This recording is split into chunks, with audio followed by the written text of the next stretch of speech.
Bonjour à toi. Dans cette vidéo, je te propose de faire un rituel de fin d'année. Alors, ce rituel de fin d'année peut être fait à la fin de l'année civile, donc le 31 décembre pour le 1er janvier, ou aussi pour les jours de ton anniversaire. À toi de choisir, à toi de sentir le meilleur moment pour le faire. Première chose, de quoi as-tu besoin? Eh bien, d'un bic, de quoi écrire et un petit jeu d'oracle si tu aimes les cartes. Je te partage mon préféré, le petit oracle des anges et les cartes divinatoires des maîtres ascensionnés de Dorine Virtue. C'est un rituel que tu peux faire avec tes amis, avec ta meilleure amie, avec ta famille. Ça peut être très intéressant de partager justement ce rituel si tu en sens le besoin. On est parti. Première étape, c'est le premier jour du rituel, c'est de déposer l'année écoulée. Ça se fait en 4 phases. Première phase, faire le bilan de l'année, mois par mois.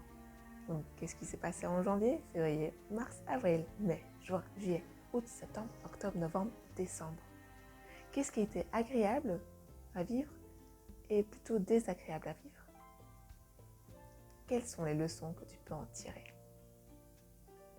Dans le cadre des choses que tu as eu du mal à vivre, qui ont été peut-être pénibles, très désagréables, d'après toi, qu'est-ce qui aurait pu changer la donne pour que cette situation soit plus facile à vivre? Petite réflexion. Troisième étape, c'est qu'est-ce que tu regrettes de cette année? Qu'est-ce que tu regrettes de ne pas avoir fait? Qu'est-ce que tu regrettes d'avoir fait? Qu'est-ce que tu aurais voulu changer de l'année qui vient de s'écouler? Dernière étape, la gratitude. Remercier l'année écoulée. Toutes les personnes qui sont entrées dans ta vie, tous les événements que tu as vécus, la manière dont tu as réagi. Remercie-toi, toi-même aussi. Lorsque tu as fini cette première étape, je t'invite à prendre le papier et à t'en débarrasser.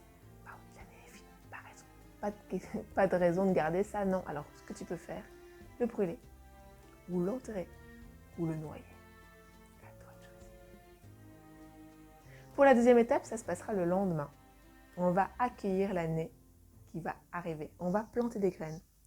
Quels seraient tes 3 vœux que tu voudrais qui se réalisent durant cette année nouvelle? Et tu peux aussi mettre les autres que tu aurais voulu mettre dans ton top 3 mais qui n'y sont pas. Deuxième chose, c'est en 3 questions. Qui as-tu envie d'être? Qu'as-tu envie de faire? Qu'as-tu envie d'avoir? Troisième chose, je te propose de tirer une petite carte pour clôturer justement cette nouvelle année par rapport à qui tu as envie d'être, de ce que tu as envie de faire et de qu'est-ce que tu aurais envie d'avoir dans ta vie. Pour bien sûr ancrer ce rituel, je t'invite aussi le premier jour de cette nouvelle année d'aller marcher, de te mettre en mouvement. En effet, en te mettant en mouvement, c'est comme si tu mettais déjà toutes les chances de ton côté pour que tes désirs, tes vœux et tes souhaits se mettent eux-mêmes en mouvement. Je te souhaite une belle et heureuse nouvelle année civile ou d'anniversaire. À tout bientôt et partage-nous en commentaire comment tu as vécu ce rituel.